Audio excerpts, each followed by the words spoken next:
Welcome back to the Everything Goes Podcast with your host, TAK. A weekly podcast with the latest sports news, the hottest of the hot takes, and the best predictions you can get. Now, Chris, Ace, take it away. What is up, guys? Welcome back to the Everything Goes Podcast with your host, TAK, episode 207, where I just don't know if I'm going to be a Saints fan anymore. No, it's happened. I've come to peace with it, Ace. That's the best way I can describe it. I'm no longer mad. I'm no longer sad.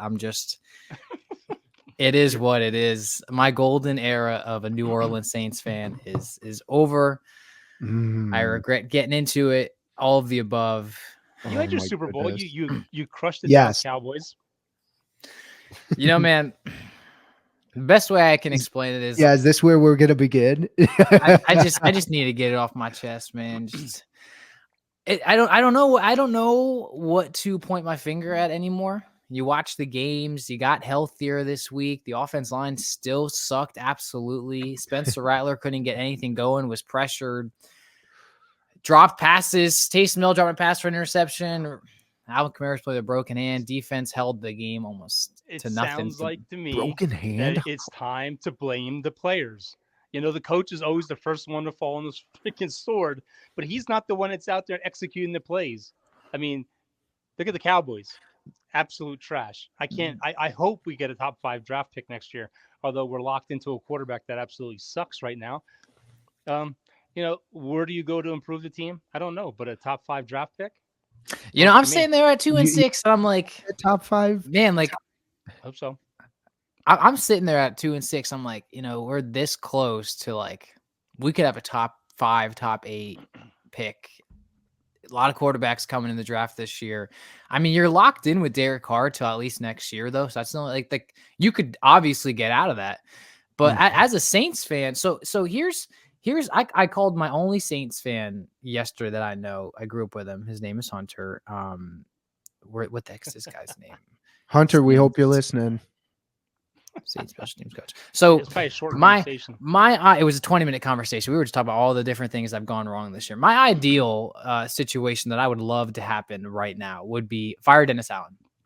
Dennis Allen, sure, you could say at what point do you blame the players?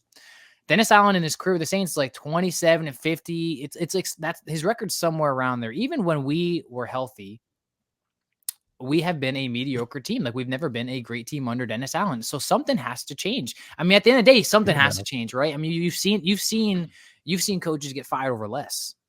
Yep. And Well, you're not getting Bill Belichick because he'll be coaching at the Cowboys next year. I mean, I don't know if I'd want Bill Belichick. It would be interesting. Darren Rizzi is our special teams coordinator. He's also our assistant head coach. And if you ever see a Saints game, he is this guy on the sideline that is running up and down the sidelines. He's like a little firecracker. He's screaming. He gets the guys fired up. It almost reminds me of Dan Campbell. I would love for them to give him an opportunity to be the coach, see what he's got for the rest of the season. If not, they go and find a new head coach. It's as simple as it is. But you have to make some kind of change at some point to get something rolling, because you're 2-6 and they haven't lost 6 games in a row since 2005. And it's frustrating as a fan. You watch these games, the first 2 games this season, they're 91 points combined, and we're getting 8-point games, 10 points. Have they totaled it in the last 6? Yeah, pretty much. That's what they were saying. And then it's just like, something's got to change every week. It's the same conversation with the coaches. We got to get the players ready. That's on us. It is on you. And the players need to play better. And yeah, we're injured, but something's got to change. The whole city wants something to change. When's Derek Carr? Does he come back next week? He's coming back this week, hopefully. But let me ask you this. You're 2-6. Would you rather ride it out with Spencer Rattler and see what he has, or go back to Derek Carr? So that's my thing right now is like,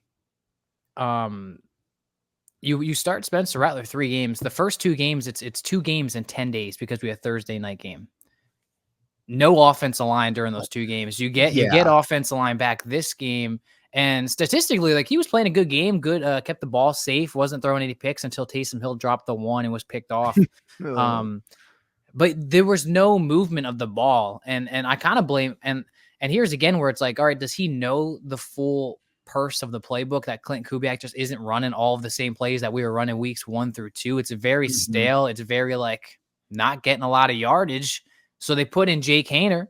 Nothing really happens. I mean, he moves the ball a little bit, but again, nothing significant. So now it's just like you're playing quarterback roulette, and I would love.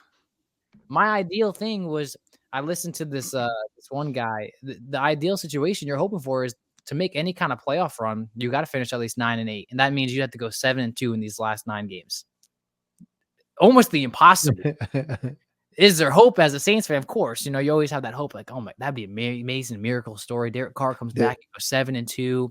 Okay, so you get one The extra Jets. game. You get one extra game I in the know. playoffs, and then it ruins your draft stock. I mean, I hope the Cowboys end up going 3-8 after these next couple games, and we get a better draft pick. And I mean, that's what I was saying though. It's like 2-6, like 2-6. We could just play and just try our best. And you fire Dennis Allen, you bring in a new guy who's probably going to draft a quarterback if we have a top 10 pick. Let's be honest, he didn't draft Spencer. And you kind of blow the team up a little bit and you see what you have. Saints have never picked a first round quarterback in, I couldn't tell you how long. I mean, it's been, listen, these are the quarterbacks that have played in the black and gold from 2001, 2020, 24, and they're 27-32 with a record. 24 years, 23, whatever. Yeah. Since the beginning. So no, since Drew Brees has retired.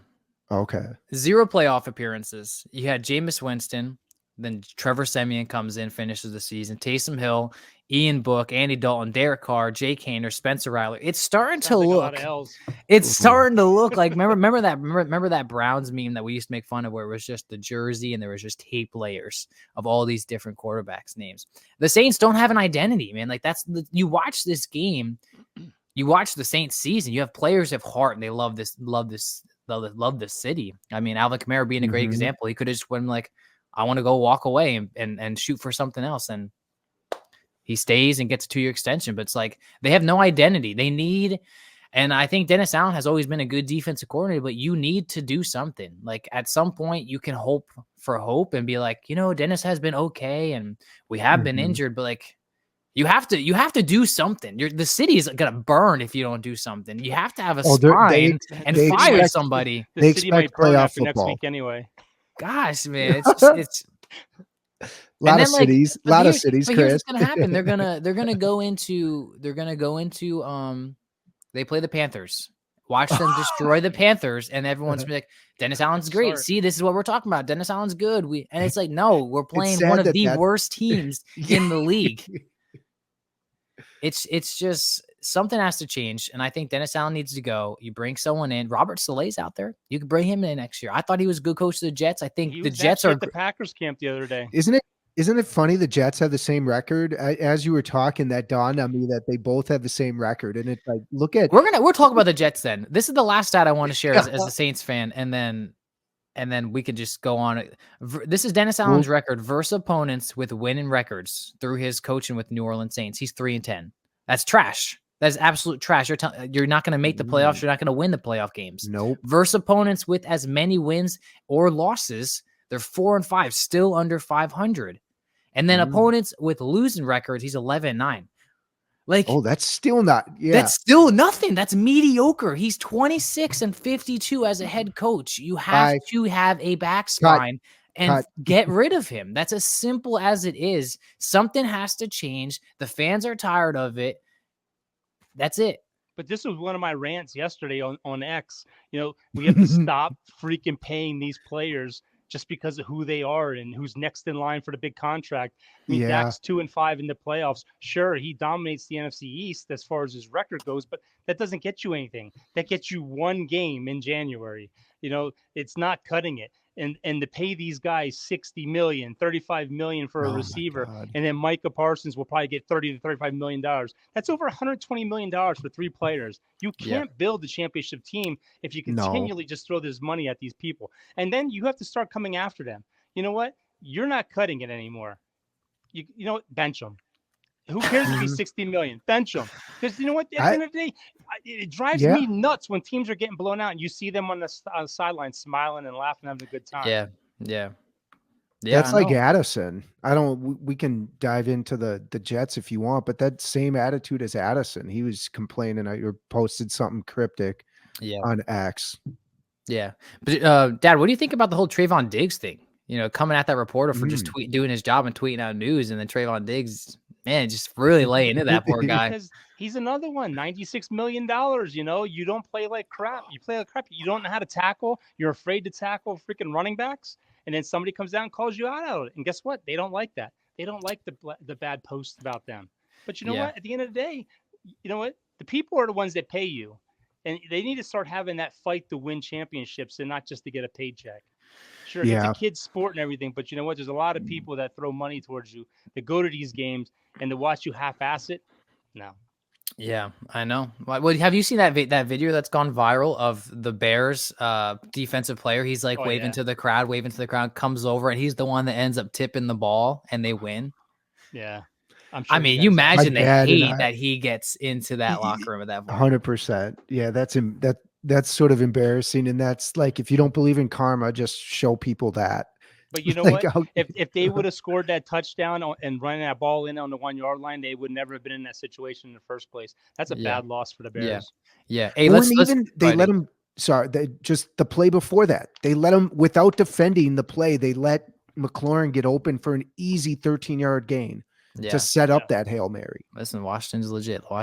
Let's do this real quick because we are trying to get to the Yankees game. We didn't get to do this last week because we were having some technical difficulties. Let's go through the divisions. Let's pick who we think halfway through that we think could really pull a shot at winning this division. And if there's anything that we want to talk about with those teams, we will. We'll start in the AFC East. I'm still sticking with the Bills. They're 6-2. I think they're the most solid. Most solid team in that division. Just real quick, I want to touch on the subject of the fact that the Jets fire their head coach. They go and get Devontae Adams, thinking that this is it. We have the team, and they have lost 2 straight with Adams, and are now 2-6. And it's just what's crazy is their record last year with Zach Wilson was better than what they were 4-3, I think, at this point in the season last year. Now they're 2-6. Look, I was drinking the Kool-Aid. I was all on it. Yeah. Trinidad, I picked him. I picked him. Trinidad's at work. He's a Bills fan. I apologize to you. I don't know shit. I lost that one. I picked the Jets to win the division. Got it wrong. Yeah. Redemption, they lost 5 Chris. straight. And with all that talent on that team, man. Yeah, that's embarrassing. But redemption, Chris, I think we're all on the Bills. Oh yeah, for sure. I heard someone, especially the Dolphins. The Dolphins losing last second. They don't got a chance now. I heard someone my tail and go the other way now. Go Bills. Someone compared the Jets. They said the Jets are literally the New Orleans Saints, but there's just more publicity in New York, so it's a little worse. It's just I'll tell you what, that's a tough place to play bad football. New York.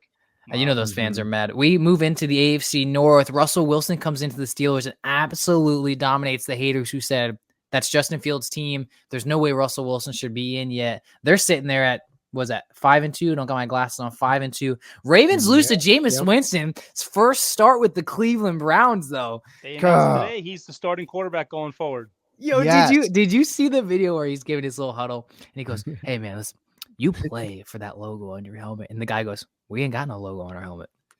Hey, perfect reason why you don't have to overpay quarterbacks to get wins. I agree. Yep.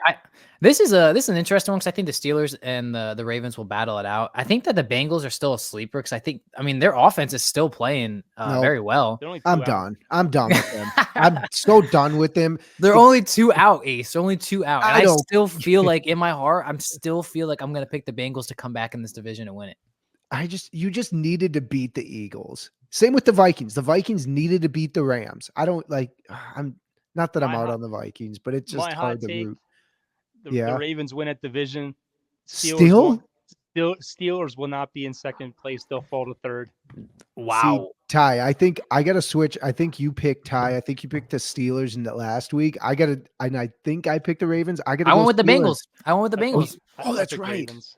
Okay, I'm picking Steelers, so we're all still different. I like that. I love it. All right, let's move to the AFC South, where you had an interesting showdown with the Colts, where you saw Anthony Richardson tapping his head because he's like, "I was just short on breath. I was tired. I was tired. No. Oh, The Jags can't win. The Titans can't win. Titans are the laughing stock. Texans. It's so surreal growing up, and you see these teams that suck, and how you see the waves growing up, and like my Saints are on that wave now, being way down here. It's hard describing that to my wife. I'm like, we were way up here at one point.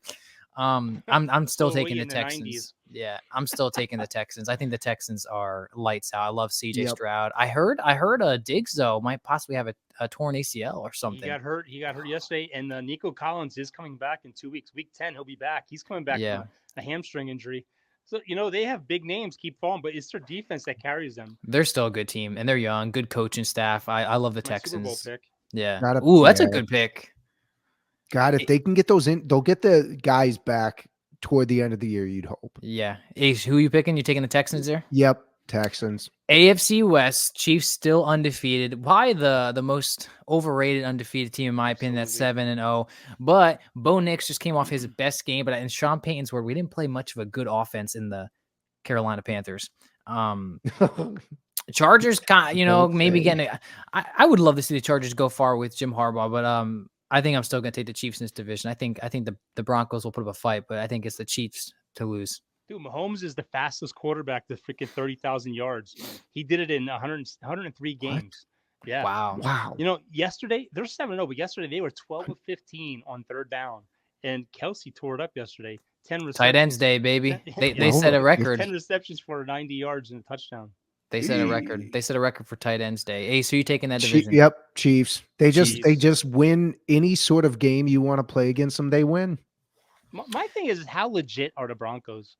5-3, rookie quarterback. Well, they just beat the Saints and the Panthers, so it's hard to tell. Yeah.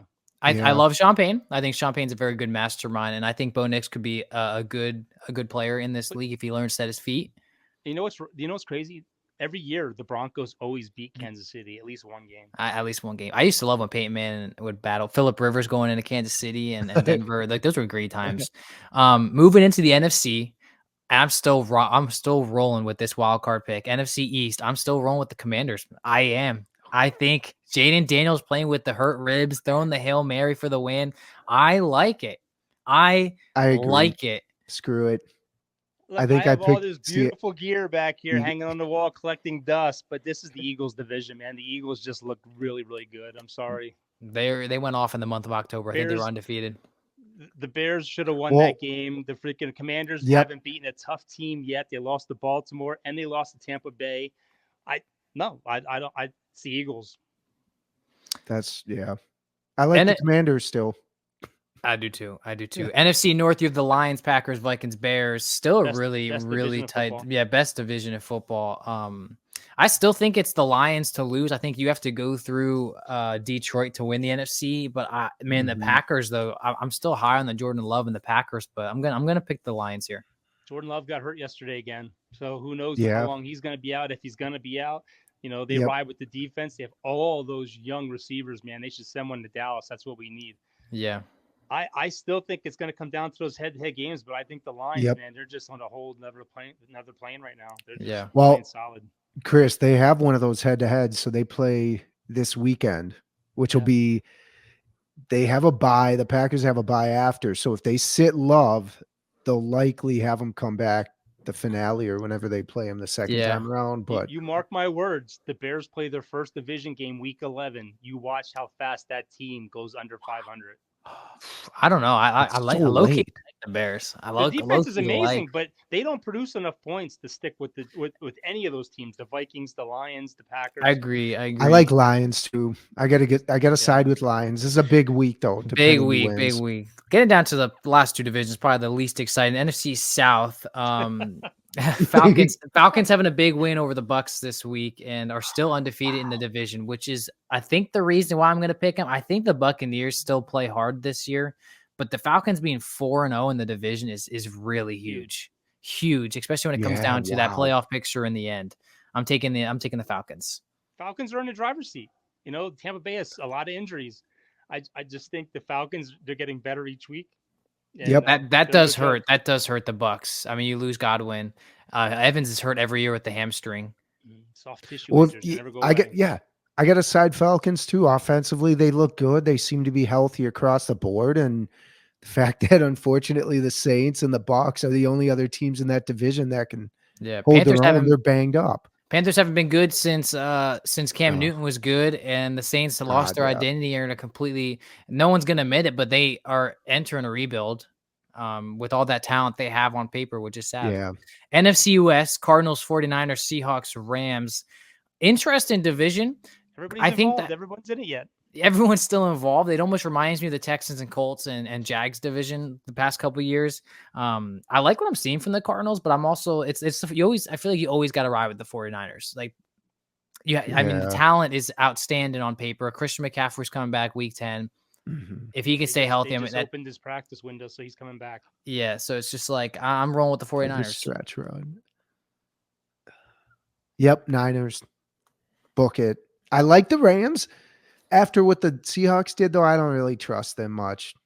So got to go Niners. You going Niners too, Dad? Yeah, all day. All right, final stretch here because we do have 5 minutes before the Yankees kick off with Derek Jeter throwing the first pitch. Dad, what do the Yankees have to do to get into the win column against LA? They got to hit. They got to hit. I mean, it's ridiculous what they're doing. 11 men left on base in game 1, 1 of 8 with runners in scoring position. Game 2, they left 6 guys on. I mean, they almost got no hit for 6 innings from Yamamoto. Great pitcher. Judge. I mean, he was every year 0 for 4 with 3 Ks. I think he's 6 for 39 in the playoffs this year. Hey, at the end of the day, though, salute the captain, appreciate him. That's what everyone's saying. Make sure you appreciate Judge so he doesn't get in his head, even because he's our captain. I mean, teams that were 2-0 in the last 2 New York Yankees, LA Dodgers World Series, teams that were 2-0 lost the series. I saw that stat. That stat gave me hope. Whoa. But the problem is, in all of the best of 7 post-series teams, up 2-0 have gone on to win 77 of 92 times, 84%. Jeez. And since they've gone to the 2-3-2 format, teams up 2-0 have won 45 of 56 times. Yeah. They really need to Boone really just needs to be smart managing the bullpen and pulling the pitchers at the right time. We could sit here and talk an hour about the whole Nestor Cortez decision was the worst decision, I think. I don't even care if Nestor would have gotten through that. I still would have said Nestor Cortez coming in after not pitching for a month was the stupidest thing ever. But yeah, I agree. Judge being an MVP caliber player every year and then being quiet in the playoffs, like, need him to get hot. You have a lot of guys that are contributing, but need him to get hot. And you just need like you said, runners in scoring position is a killer. You have to get him in. New York, 3 games, though. We're in New York for 3 games. What better way? Derek Jeter throwing out the first pitch tonight. I mean, you have to get a win tonight. You have to. Yeah. Oh, yeah. If you don't win tonight, you're done. I picked the Dodgers in 6. I'm a Yankees fan, but realistically, the Dodgers, top to bottom, have the best hitting team right now of the 2. Yeah. They're hot. I mean, that Tommy Edman, he's on a tear. Freeman, he's got 4 consecutive World Series games going back to the Braves where he has a home run. This team's loaded. Yeah. It's tough to pitch around them. It's a tough pitch around. One of the best lineups in the league as far as hitting. You got to be smart. It's going to be chilly. You got to roll. You got to outscore them. And not to mention they're playing in a smaller ballpark tonight. Yeah. Ooh. With a lot of lefties. Yeah. I don't know when during the season, but when they put Shohei to lead off, I think that's so intimidating. And then you got Mookie Betts, who's arguably a Hall of Famer, coming after him and can, easily hit 300 every year. It's it's easy to compare. Yeah, it's easy to compare to the Yankees too, because you've judged Stan, Soto. But like when you go from Ohtani, Mookie Betts, Freddie Freeman, it's like, wow. Any one of those guys can just lead the ballpark at any given time. Mm-hmm. So for all of our Dominican friends out there, Soto and Teoscar Hernandez, they were the third time. It's the third time 2 Dominican players homered in the same World Series game. That's another guy too. Hernandez. Yeah, te gusta mi primos. Teoscar Hernandez he's the beast, man. He's just all my Dominican friends. Yeah, Rudy. Yeah, Rudy. I love it. That was great Spanish, though. Yeah. Oh, yeah, come on now. I work in construction. Yeah. So what are you saying? Está bien. Yes, Ace. Yes. I love it. I'm good. You guys good? Yeah, good. Yeah. Hey, I hope y'all like the setup. We're gonna try and go live on Twitter, Instagram, and YouTube and Facebook Next week. Yes. Little quicker of an episode today just because we're getting back into the rhythm, and also Yankees are coming at 8:00, and that's our team. Good. That's Ask our any team. woman. That's our team. Whoa. Oh, another soundbite. Clip it. Well, hey, we hope you guys have enjoyed this. Make sure everyone that's watching, get out and vote. This is probably the most important election out there. Whoever you want to vote for, vote. But just get out there and do it. I agree. Get out there and do it. I agree. Let's vote. Get this shit over because I'm sick of getting phone calls and text messages about this damn election. So many text messages, man. It's unbelievable. Well, hey, we love you guys. We hope you guys enjoyed this podcast, and we will see you guys next time.